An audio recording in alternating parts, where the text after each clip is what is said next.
domestic violence. It's so prevalent in our communities and just throughout the world. So I'm going to share with you the 7 signs that you are in an abusive relationship. And inshallah, it will shed some light. And each time we'll discuss how to deal with it. And first of all, tell me if you know anyone who is in this situation. And I'm sure a majority of people will respond. And this way we can see how prevalent it is. Most of the people that I have worked with, I've had the privilege of working with thousands of people over the past 24 years internationally. And what I see is that it is so common.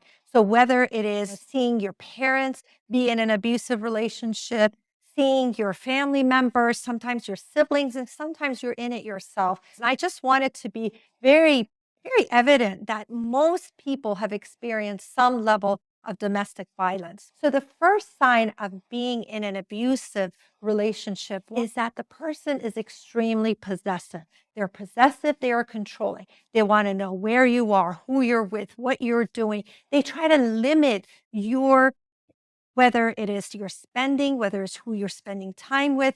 So this level of control is with people who are abusive. They want to control where you're going, what you're doing, and who you're spending time with.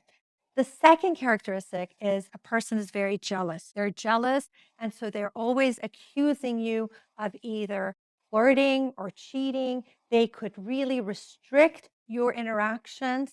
And this jealousy is not just for the opposite gender. They may be very jealous of any relationship that you have, any close, meaningful relationships that you have will create this level of jealousy.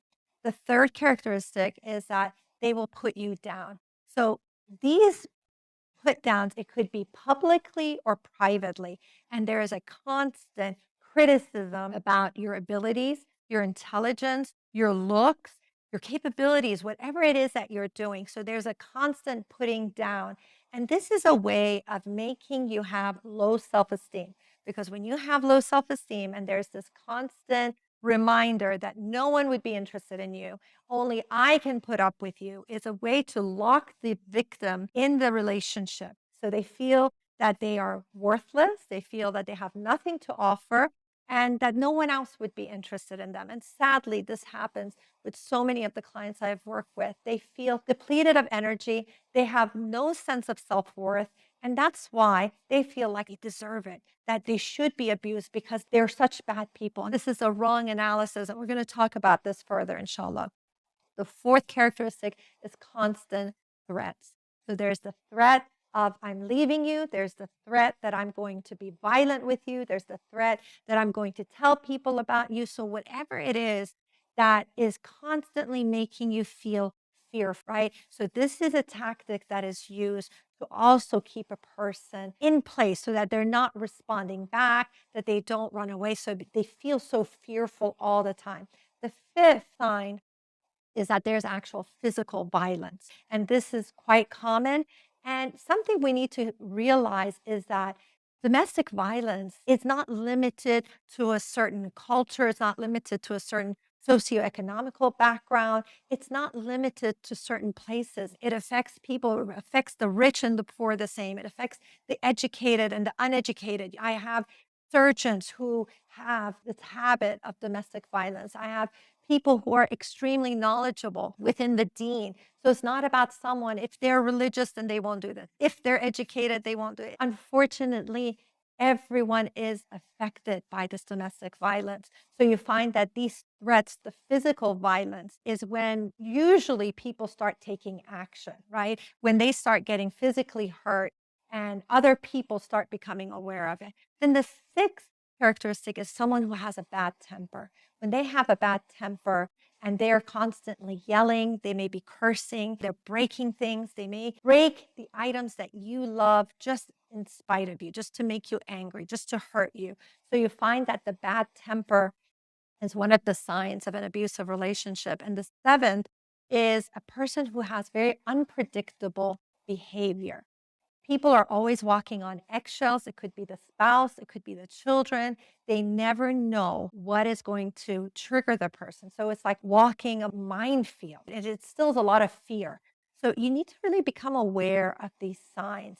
And once you know, because it's very easy to dismiss them, it's very easy to overlook. But if you find that you are in a relationship like that, or you know someone who is in a relationship like that, it's very critical to open up your eyes and really evaluate the danger, evaluate what you are experiencing, and realize first and foremost that it's not your fault. Because I know many of the clients that I've had, they blame themselves, the victims, because they have been stripped of their self-esteem, because they have been constantly criticized. It's very easy to feel that they are to blame for this. And so I want you to first know that you deserve to be respected, you deserve to be loved, you deserve to have peace in your home, you deserve to live without fear. So you need to evaluate what you need to do. If you need to get professional help, if you need to get the support of friends or family, and you need to be able to assess what is the danger of this. Now, sometimes it could be a person just has a bad temper, they're a little bit moody, and they don't have the other characteristics. And you feel like I can deal with the moodiness, right? And other times you find that every single sign of an abusive relationship is there and you're not doing anything about it. And something I want to remind everyone is that being patient does not mean taking a beating. I know that there's a misconception within our communities, and it is very sad for me to say this, but many of the sisters I have worked with, they think that being a good Muslimah, being a good wife, means staying quiet and not speaking up when there is physical abuse. And that is not the case. You're not expected to stay in an abusive relationship. Now, you can talk to the person, maybe take some measures and realize, set some strong boundaries. And we'll talk about this more, but realize that that is not necessarily a sign of a good mu'minah, just taking a beating, because this is going to destroy your self-esteem. It's going to destroy your spirituality. It's going to destroy everything about you. And there is a way of resolving conflict. It is about recognizing, assessing. I don't know your situation. I don't know how severe it is, but it is important to assess the seriousness of the situation. Many times I have found that people may fall into these abusive relationships and they don't even realize it. Maybe it's because of their past, it's because of their upbringing, and they learn the right marriage skills and they're able to correct themselves, right? So I'm not telling you to end it. I'm not necessarily telling you to stay in an abusive relationship. You have to assess. And if you have a hard time assessing, make sure you talk to a professional, seek that guidance, get that support, and realize that being a good Muslimah means respecting yourself, and it means living in peace and making sure that you, your children, are safe. And I have seen many cases of domestic violence when the man is the victim as well. So we usually tend to think of it as only something that women go through, but men have been subjected to domestic violence as well, and it can get quite serious. Sometimes knives are pulled out, sometimes it's quite serious.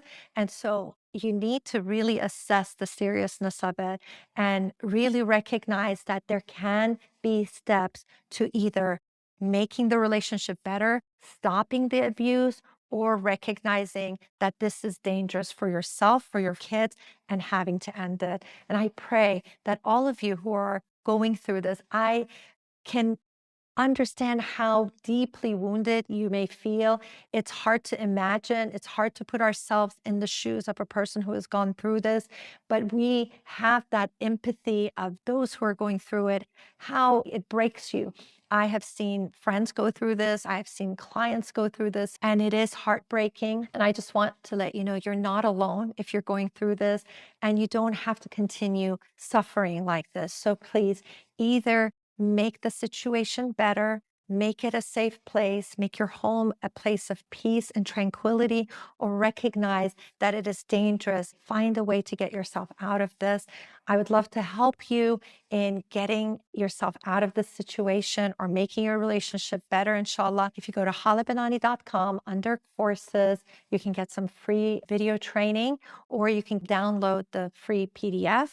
If a person really wants to change, I believe that change is possible. This is why I'm in this profession. If I didn't believe that people can change, I would never choose this profession. I've seen people transform, but there has to be a sense of commitment. A lot of times there's underlying psychological problems. And when they address it and they treat it, then things become tremendously better. So it's a matter of commitment. It's a matter of what are they willing to do. I don't want you to just believe that I'm going to be better, right? They have to show it with their actions. But inshallah, that Allah guides each and every one of you. If you are in this situation, may Allah make it crystal clear what it is that you're supposed to do, that you are provided with the support, the love, the understanding. And please don't be hard on yourself and don't think that you have to just take the abuse. Take good care. Jazakallah khairan. Salam alaikum.